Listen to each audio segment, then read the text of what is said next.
Lucia remained seated, facing Duke Hugo, her voice steady despite the tension that thickened the air between them. "So I may add my own terms to this marriage as well?" she inquired, seeking clarity on her position in this arrangement. "Of course," Hugo replied curtly, his tone firm and devoid of warmth. "However, if we do not sign the contract today, consider the entire arrangement void," he added, his words carrying an unmistakable finality. "Why?" Princess Lucia asked, her curiosity piqued by his insistence. She needed to understand the urgency behind his ultimatum.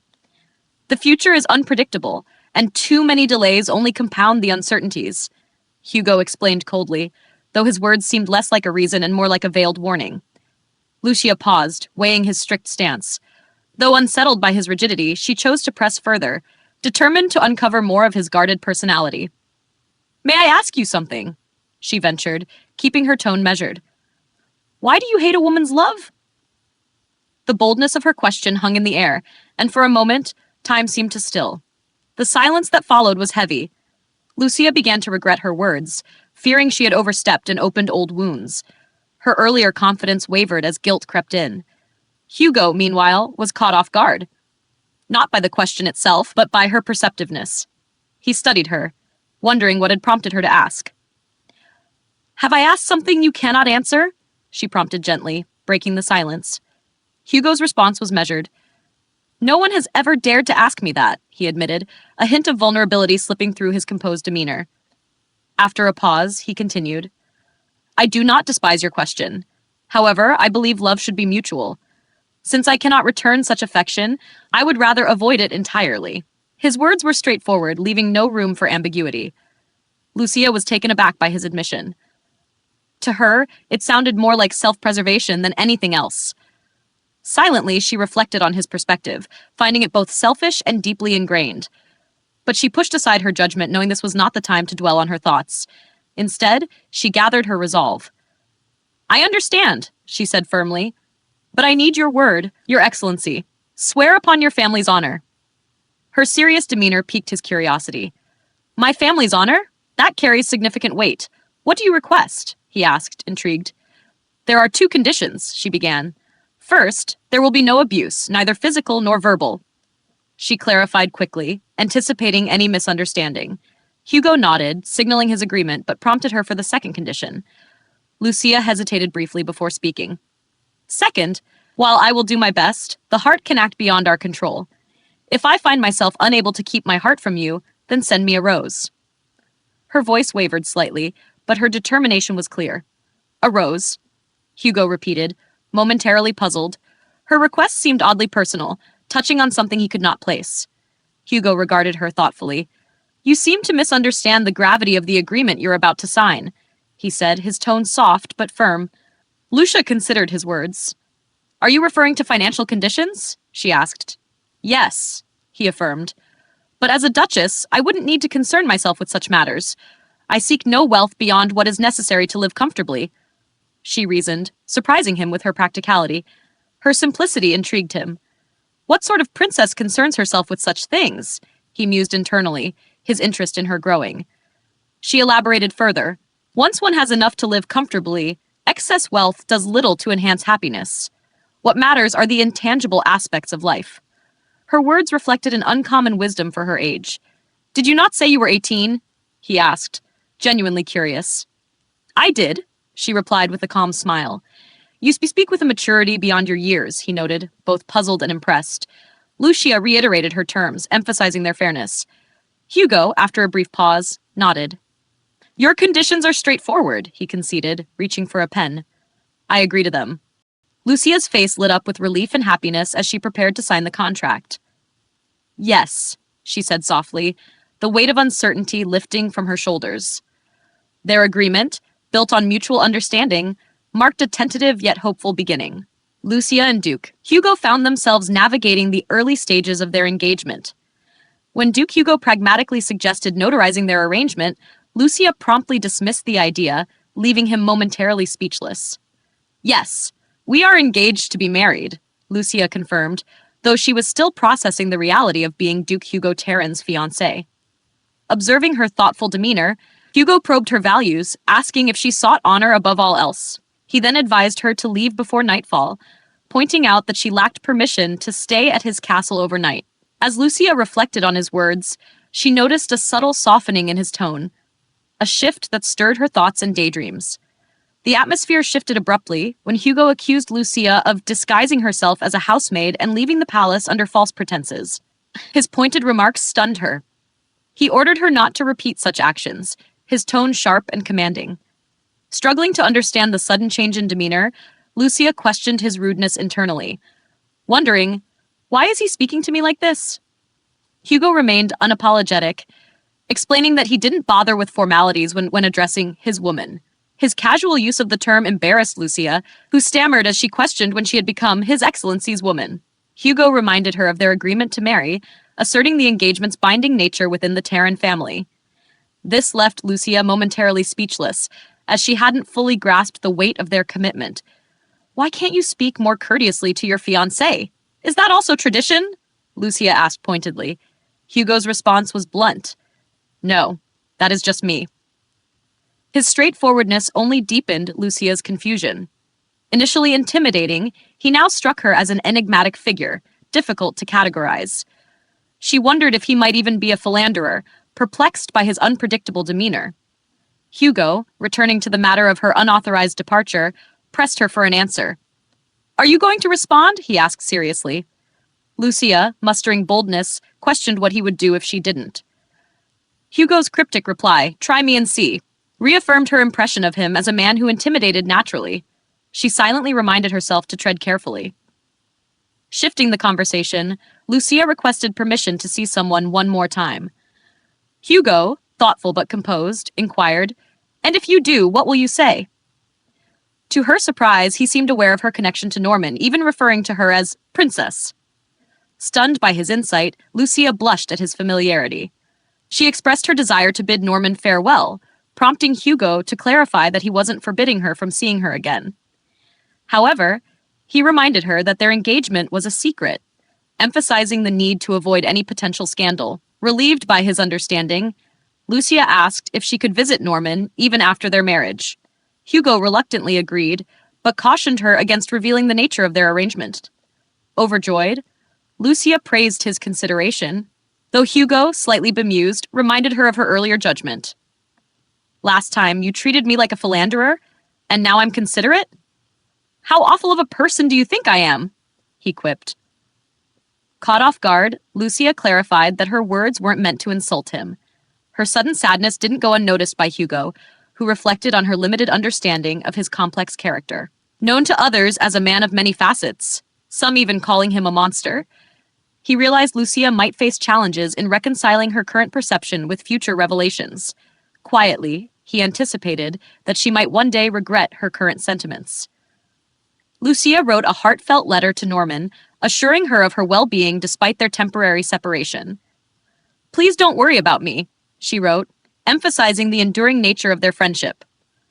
Concerned about Norman's disrupted sleep schedule, Lucia gently reminded her to prioritize her health.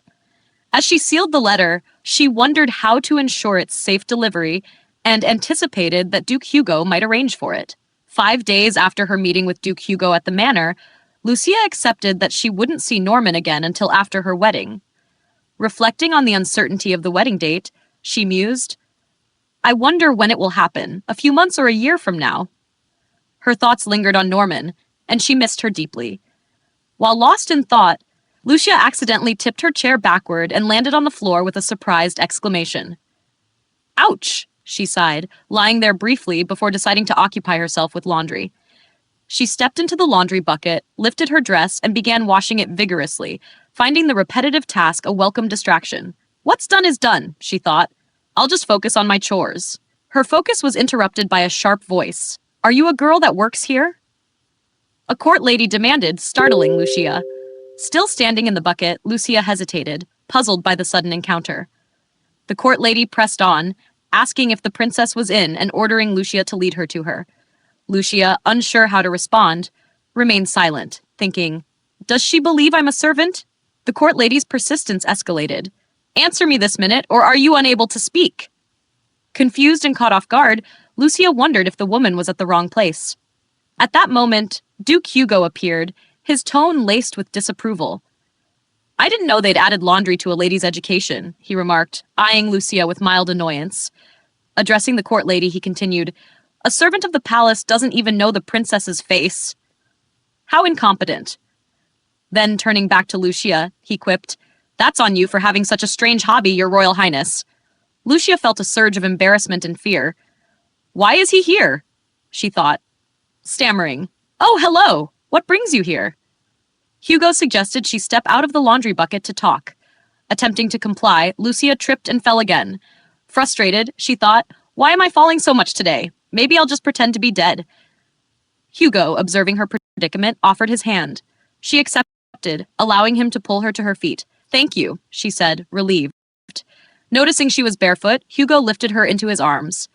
Lucia, flustered, worried about getting soap on him, but he dismissed her concerns and carried her toward the manor, passing the speechless court lady. Inside, Hugo brought Lucia to her room, where maids awaited to assist her with a change of clothes. Surprised by their sudden attentiveness, Lucia wondered if they were making up for neglecting her earlier.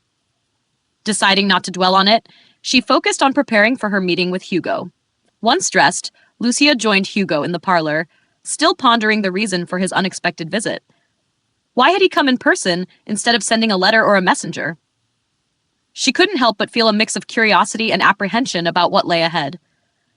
The maid carefully poured tea into fine porcelain cups as Duke Hugo and Lucia settled into their seats. Lucia marveled at the tea's exceptional quality, far superior to what she had in her palace. She wondered how the manor had acquired it so quickly. As Duke Hugo sipped his tea, he asked about her well-being, his tone genuinely interested. Oh yes, Lucia replied with a smile, thinking privately. He's polite when others are around, and giggled inwardly at the thought. Duke Hugo, seemingly unaware of her amusement, commented, You look healthy at least, unintentionally lightening the mood.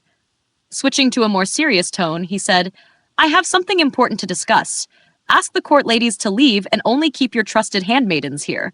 Lucia hesitated before admitting, I don't have handmaidens at the moment. Hugo frowned. Are they all out? He asked as she dismissed the few maids present. No. Lucia confessed simply. After a pause, Hugo suggested, Why don't we take a walk? Lucia agreed, and the two stepped outside to enjoy the serene weather. As they strolled, Duke Hugo observed Lucia's solitary lifestyle. Do you mistake yourself for a handmaiden? He asked, curious about her involvement in household chores. There's no one else to do it, Lucia replied matter-of-factly. What about the handmaidens? Hugo asked further. Lucia hesitated before admitting, I live here by myself. Hugo stopped walking and turned to her. You don't have handmaidens? You live alone in this side palace? Yes, Lucia replied simply. The cooking? The cleaning?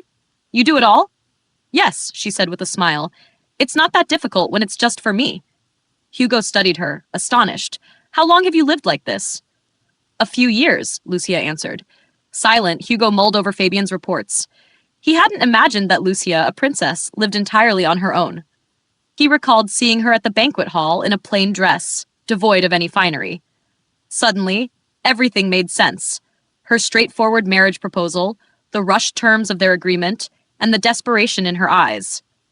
Hugo realized how much hardship she had faced, quietly enduring the life of a forgotten princess in solitude. Breaking his silence, Hugo said, I received His Majesty's permission to marry you this morning. The wedding will take place in less than a month. Lucia's eyes widened. So soon! You handle things quickly, she remarked, surprised by the sudden development. As they walked, Lucia brought up her handmaiden's absence. Hugo offered to address it, but Lucia quickly stopped him. Please don't. If you get involved, they'll face harsher punishment. I don't want that, she pleaded. You're being too forgiving, Hugo said, his tone critical. Perhaps, Lucia replied, but I liked being alone. I felt free, and it's better for your highness too. Hugo raised a brow. Better for me? How so? If I were a well-behaved princess locked in the palace, I'd never have dreamed of proposing to you, she confessed with a smile. Hugo couldn't argue with her logic. Turning toward her, he leaned in and kissed her. Startled, Lucia pulled back, covering her mouth as her cheeks flushed. As Hugo stepped away, he couldn't help but smile. Lucia's resilience and independence impressed him, confirming that she would make an excellent duchess. As Duke Hugo and Lucia strolled through the estate grounds, he mentioned casually, Once we're married, I'll be heading north for a while. Lucia nodded quietly. The north? The Terran lands, she thought. The vast, barren region was notorious for its constant state of war. Uneasy, she kept her concerns to herself. Hugo brought up the wedding arrangements. I propose we have an informal ceremony. What do you think? Yes! That sounds perfect, Lucia responded quickly, relieved. The thought of her father, a man she'd never met, walking her down the aisle was unsettling. The only person she wanted at the wedding was Norman. Gathering her courage, Lucia said, Your Excellency, I have a favor to ask. Nervously, she handed him a letter. I'd like you to deliver this to a novelist named Norman. Taking the letter, Hugo confirmed, So, just deliver this. Yes, Lucia replied, clearly anxious despite the simplicity of the request. Thank you for doing this, she said with a smile. You're much nicer than I thought. Realizing her words might sound rude, she quickly backtracked. I mean, you're as nice as I expected. Hugo raised an eyebrow, amused by her nervous correction. Does she think I'm some kind of villain? He wondered. Still, her lack of fear toward him was refreshing. I must get going, Hugo said. Of course, Lucia replied. Before leaving, Hugo gave her a stern warning. Word will spread that I was here. People will take an interest in you, so don't go talking to just anyone, and don't meet every visitor who comes calling. Lucia tilted her head at his bluntness, but nodded. You should move to a more secure location, Hugo added. This place is too secluded. His Majesty will arrange it. Yes, all right, Lucia agreed, though she felt a pang of sadness. Memories of her father surfaced, but she said nothing, surprising Hugo. He recalled his meeting with the king, who had barely remembered Lucia's name. You want to marry my 16th daughter? The king had asked, laughing. She's very precious to me, he added before joking about the bride price. Despite the king's dismissive attitude, here Lucia was, content beside him. Anything else? Lucia asked. Having nothing further to discuss, Hugo excused himself. Back at his palace, Fabian confronted him. Where have you been? I told you not to go out alone. Hugo sat silently, letting Fabian's frustration wash over him.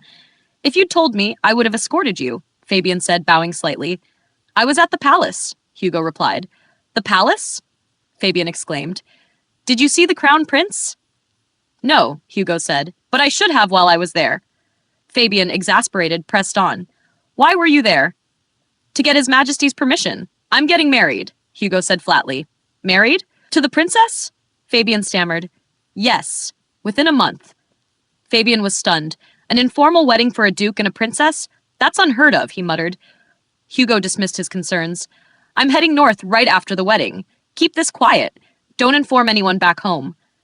Fabian hesitated before asking, What about the bride price? I've already settled it, Hugo said. Use the mine on the St. Islands. That's far too much, Fabian protested.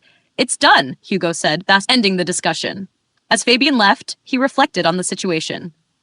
An informal wedding? There's no war, so why the rush? Hugo's insistence on a simple ceremony puzzled him. He probably just finds it too troublesome. Fabian concluded that Hugo was as ruthless and self-serving as ever. Poor princess, Fabian thought. She'll be trapped in a marriage with a man who won't care about her happiness. Despite his doubts, Fabian prepared to follow Hugo's orders, wondering how the Duchess would cope with the man known for his arrogance and indifference. The next morning, a gentle knock at the door stirred Lucia from her thoughts. A handmaiden peeked inside, surprised to find her already awake and standing by the window. Oh, you're up early, princess, the handmaiden remarked, her tone both respectful and cheerful. You're always awake before I come to wake you. Lucia nodded silently, allowing the handmaiden to assist her with her hair and dressing. The princess couldn't help but feel a sense of unease as she adjusted to the newfound luxuries surrounding her. These helping hands. I'm not used to this life, she thought. The extravagant dresses, elaborate meals, and lack of responsibilities were far removed from her previous life. After relocating to the Rose Palace, a grand residence given to women favored by the king, Lucia explored her new surroundings. The palace was beautiful but vast, its emptiness only highlighting how lonely it felt. In the garden, she touched barren rose bushes, imagining how stunning they would be in full bloom during late spring. A hint of regret washed over her as she realized she might not stay long enough to see them flower. Later, while enjoying tea in her quarters, Lucia was interrupted by a butler. Princess, His Majesty wishes to see you, he announced politely. The unexpected summons left Lucia puzzled. Why now? She wondered. He's never shown interest in me before. The butler explained that the king was unwell and wanted to see her immediately. Maintaining a calm demeanor, Lucia replied, "Please convey my wishes for His Majesty's swift recovery." The butler, caught off guard, hesitated. "Pardon?" he asked, unsure if he'd heard correctly. Lucia smiled faintly, masking her true feelings. "I'm feeling unwell and cannot go out," she added, dismissing the butler. Once alone, Lucia pondered her father's intentions. She concluded that he didn't want to see her as his daughter, but rather as Duke Terran's fiancée. Sipping her tea, she resolved not to pursue a relationship with him, silently asserting her independence. Elsewhere, the Crown Prince confronted Duke Hugo, expressing concern over his impending departure to the north. The Crown Prince emphasized the risks, noting that Hugo's presence served as a deterrent to those seeking retribution. Duke Hugo remained firm in his decision, dismissing the prince's worries. "Your safety doesn't depend on me staying," he argued. Frustrated, the Crown Prince insisted that Duke Hugo's absence would create instability. "Your presence alone keeps threats at bay," he said. Unmoved, Hugo questioned whether such reliance was truly beneficial. The conversation shifted to the spoils of war, with the Crown Prince claiming they belonged to him. Hugo refuted this, asserting that the spoils were rightfully his. "Everything you claim as yours is, in essence, mine," the Crown Prince said confidently. Hugo, unfazed, informed the prince of his plans to return in 2 years, potentially sooner if the crown passed during that time. This news further frustrated the Crown Prince, who demanded a shorter timeline. Hugo dismissed the demand, remaining resolute. Before leaving, Hugo revealed another surprise. His wedding was scheduled for the next day. The casual mention of marrying a princess left the Crown Prince stunned. "An informal wedding? Why am I only hearing about this now?" he muttered, furious at the lack of notice. As Hugo exited, the Crown Prince ordered his guards to investigate the matter. Grappling with the unexpected news, his frustration deepened as he considered Hugo's choice of bride. "Why a princess?" he thought, even musing over the idea of introducing Hugo to his own sister instead. Meanwhile, on the eve of her wedding, Lucia sat awake in her room, unable to sleep. The moonlight illuminated her thoughts as she stood by the window. "Time has passed so quickly," she reflected. "Tomorrow is the wedding." She stepped onto the balcony, taking in the unusually bright moon. Bittersweet emotions filled her as she acknowledged her uncertainty about the future. Resolving not to regret her decisions, she vowed to move forward with strength, no matter what challenges lay ahead. Lucia hadn't thought of herself as Vivian Hesse since the end of her 5-year dream marriage to Count Metten. For years, she had lived as Lucia, yet now, with her marriage to Duke Hugo, she found herself signing the wedding certificate with her former name. "Vivian Hesse, Hugo Terran," the priest announced, sealing their union with a simple pronouncement, "I now pronounce you husband and wife." The ceremony was brief and informal, consisting only of signing the marriage certificate. On their way back to Terran Manor, Lucia gazed at the setting sun, distracted by her thoughts. The simplicity of the event didn't bother her, but as she observed Duke Hugo reviewing documents in the carriage, she couldn't help but reflect on the absence of a traditional kiss to seal their vows. His lips were soft, she recalled, blushing faintly as she touched her own. When Hugo interrupted her thoughts with a casual, "Tomorrow," she snapped back to reality and replied, "Yes," her face reddening further. Hugo, unaware of her inner turmoil, advised her not to shout, though her voice had barely been raised. He informed her of his plan to leave for the northern lands the next morning. "You'll stay here in the capital if you'd like," he added, his tone matter of fact. Startled, Lucia asked, "Excuse me, what did you just—" But Hugo cut her off, explaining that the north was dull compared to the capital, and she didn't need to accompany him. "I'll be there for at least 2 years, he said, returning to his paperwork. Lucia was taken aback. "We just got married, and he already wants us to live separately," she thought. Though briefly excited about the new chapter in her life, she realized their marriage was purely transactional. For Duke Hugo, it was simply a necessary formality. "Why did I expect anything different?" she asked herself. Summoning her resolve, she spoke up. "I'll go with you," she said, though her voice wavered slightly. "But if your excellency prefers me to stay in the capital, I will." Hugo, still focused on his files, replied without looking up, "If you come, be prepared for the worst."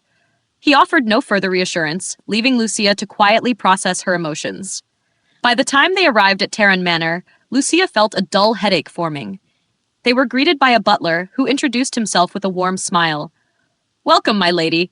I am Jerome, the Duke's servant. Lucia returned the smile. A pleasure to meet you, Jerome.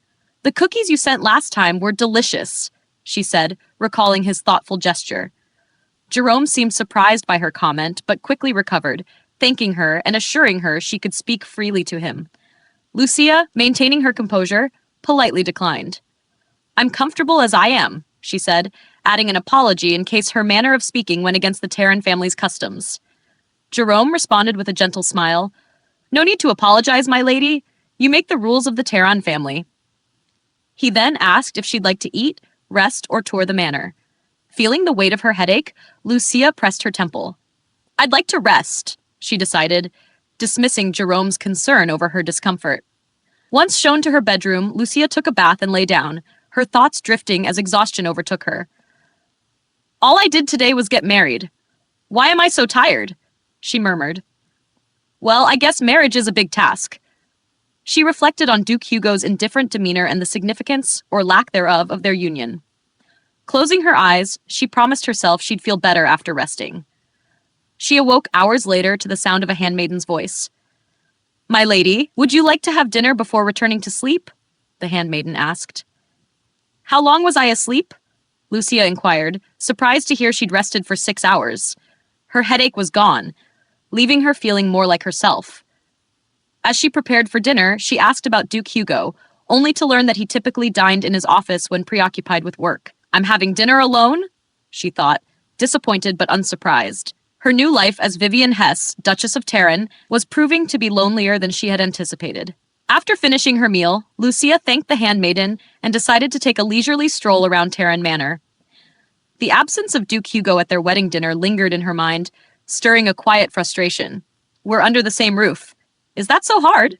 She muttered under her breath, pausing mid-step.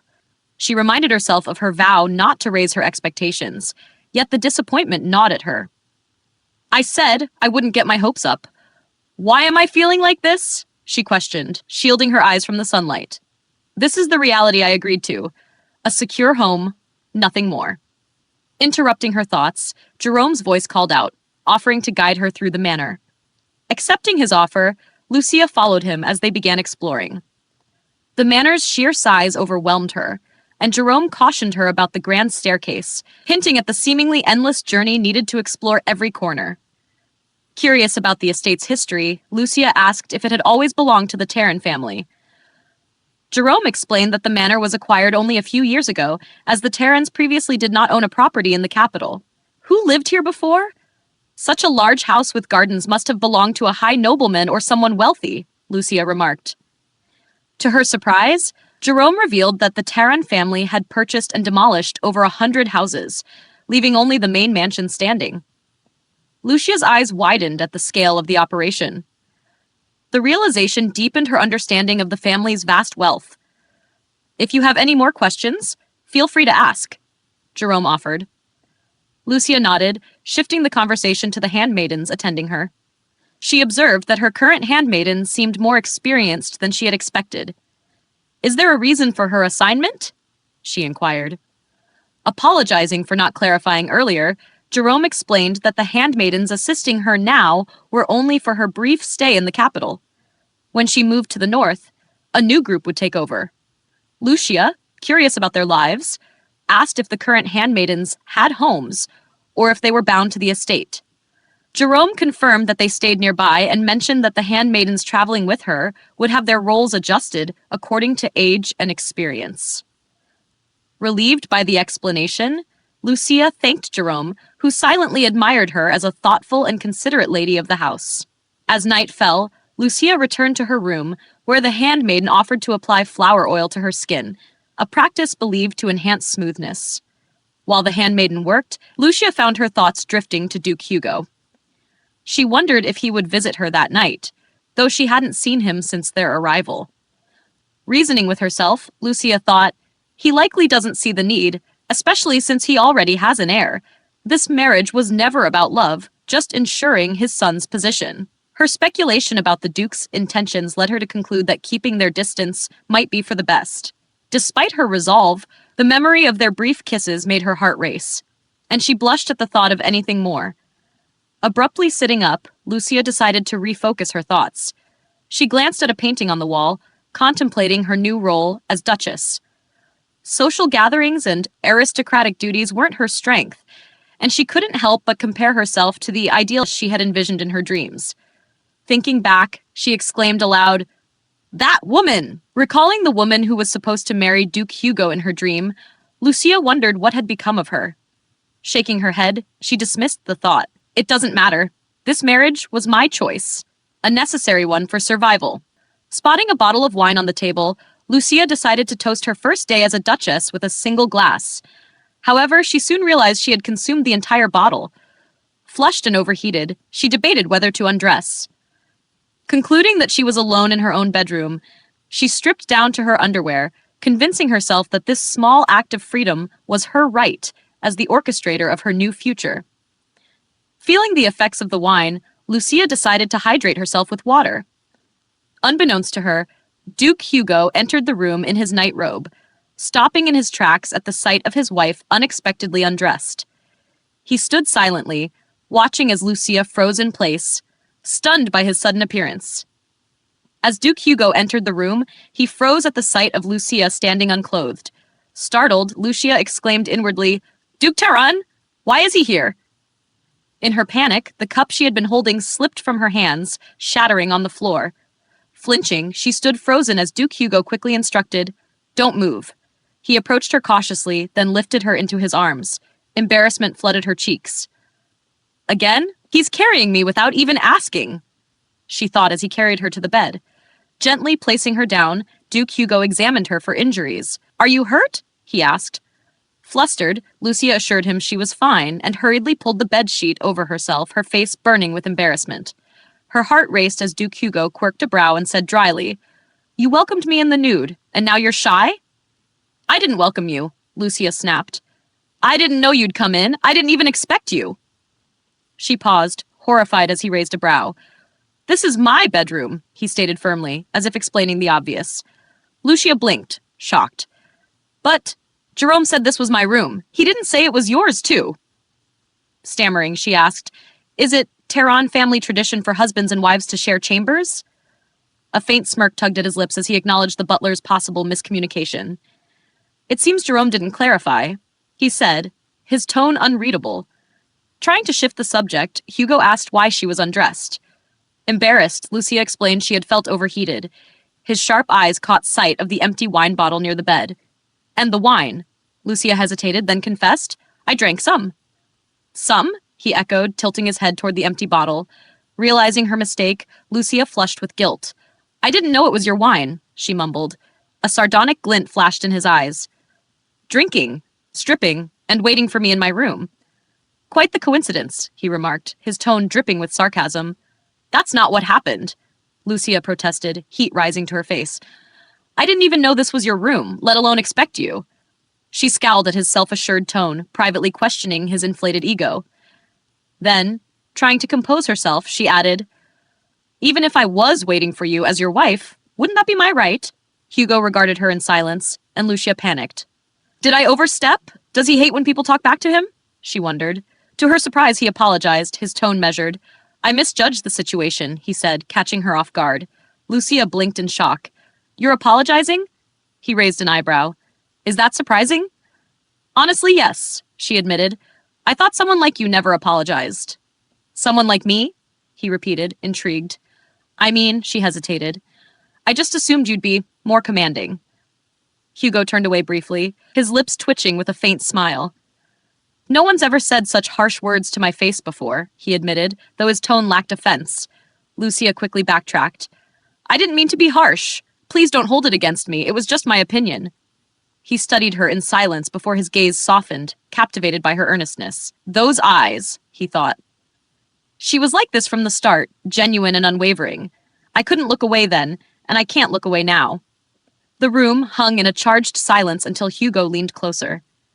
"Now then," he began, his voice low. "Since you're the only woman with the right to be in my bed, why didn't you think I'd come to you? It's our wedding night, after all." Before Lucia could respond, he tugged the sheet from her grasp, leaving her bare. She froze, her mind racing. "This marriage isn't about love or desire. He doesn't want another child," she reminded herself. You're leaving for the north tomorrow, she said cautiously. Hugo stilled, meeting her gaze. Nothing will happen without your consent, he assured her. Lucia's heart clenched at his unexpected restraint. I wouldn't refuse tonight, she said softly, her voice trembling. It's our wedding night. Hugo's brow furrowed as he leaned closer, his tone warning. If we start, there's no stopping. Are you ready for that? Lucia hesitated, the shadows of her past flashing in her mind. Memories of her haunting dream of Count Metten. Trembling, she raised her hand and placed it lightly on his chest. It's not a matter of readiness, she murmured. Her eyes met his, glistening with determination. I'm not afraid. Not with him. Hugo watched her in silence, captivated by her courage and vulnerability. Hugo kissed Lucia's hand gently, his lips lingering as he trailed down her skin. The unexpected gesture made her flush, and she flinched instinctively. Surprised, she stammered, Your Grace? As he softly guided her to recline. My name, he said, his tone calm. Huh? Lucia replied, confused.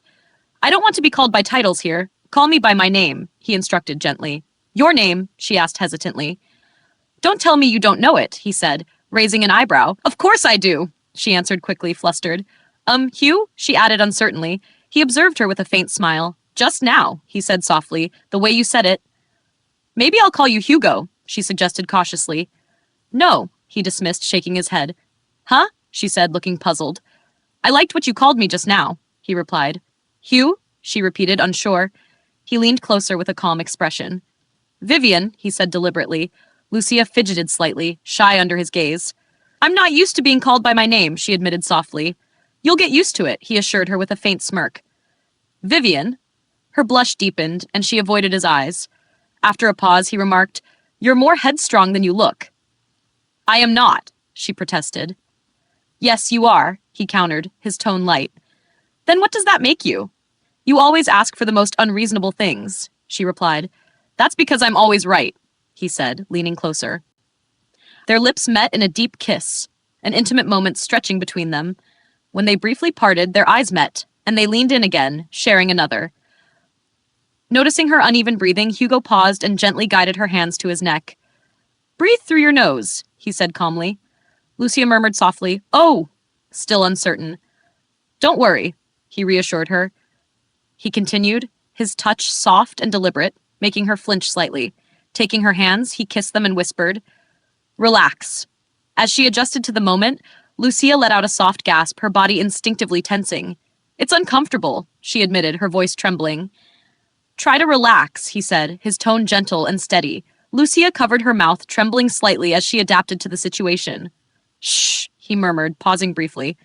Huh? She said softly, unsure of herself. Hugo studied her, his thoughts clouded by her presence. Her scent, her softness, and her quiet strength drew him in. He marveled at how she made him lose all sense of time and place. The connection between them deepened naturally, as they gave in to the raw emotions of the moment, letting it unfold without haste. Thank you for watching this episode of our Manhwa recap. We hope you enjoyed diving into the world of this story with us. If you loved the content, don't forget to give this video a thumbs up, subscribe to our channel, and hit that notification bell so you never miss an update. Your support means the world to us and helps us bring you even more amazing manhwa recaps. See you in the next episode.